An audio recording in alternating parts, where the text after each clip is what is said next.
পশ্চিমবঙ্গ রাজ্য সরকারি কর্মচারীদের ডিএ নিয়ে খুবই গুরুত্বপূর্ণ একটা আপডেট উঠে এসেছে। সেই আপডেটটি আমি আপনাদের সাথে শেয়ার করছি।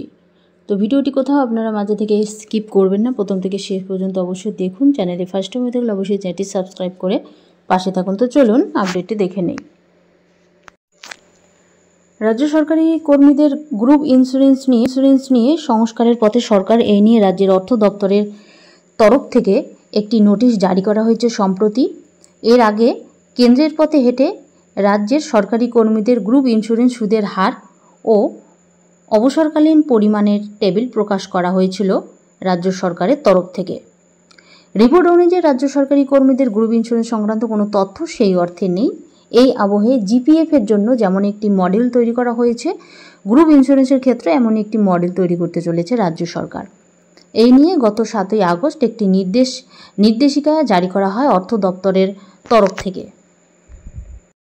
বলা হয়েছে যে ওই নির্দেশিকায় জানানো হয়েছে জিপিএফ এ যেমন স্টেটমেন্টের মাধ্যমে যাবতীয় তথ্য, যেমন সুদের হার, গচ্ছিত অর্থের পরিমাণ ইত্যাদি সরকারি কর্মীর হাতের মুঠোয় চলে আসে, তেমনি গ্রুপ ইন্স্যুরেন্সের ক্ষেত্রেও সুবিধা পাবেন সরকারি কর্মী। এই গোটা প্রক্রিয়ায় নোডাল কর্তৃপক্ষ হবে রাজ্য সরকারের directorate of pension, provident fund and group insurance.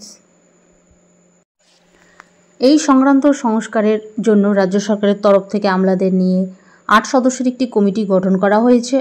Report অনুযায়ী নয়া ব্যবস্থা কার্যকর হলে তখন সরকারি কর্মীরা যে কোনো সময় তাদের গ্রুপ ইন্স্যুরেন্সে কত টাকা কাটা হয়েছে, কত টাকা সুদ মিলছে, মোট কত টাকা গচ্ছিত হয়েছে তা দেখতে পাওয়া যাবে।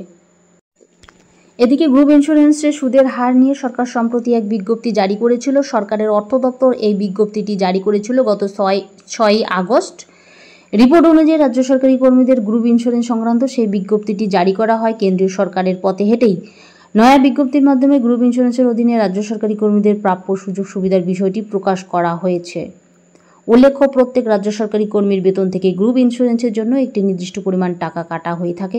পরবর্তীকালে সংশ্লিষ্ট রাজ্য সরকারি কর্মী অবসর গ্রহণ করলে সেই গ্রুপ ইন্স্যুরেন্স বাবদ টাকা পেয়ে থাকেন। এই আবহে এই গ্রুপ ইন্স্যুরেন্স 1 আগস্ট থেকে 31 অক্টোবর পর্যন্ত জিপিএফ এর হারেই 7.1% দেওয়া হবে সুদ। প্রসঙ্গত, এর আগে গত 2023 সালের 25 অক্টোবর গ্রুপ ইন্স্যুরেন্সে সরকারি কর্মীদের প্রাপ্য সুদ সংক্রান্ত টেবিল জারি করেছিল কেন্দ্রীয় সরকার।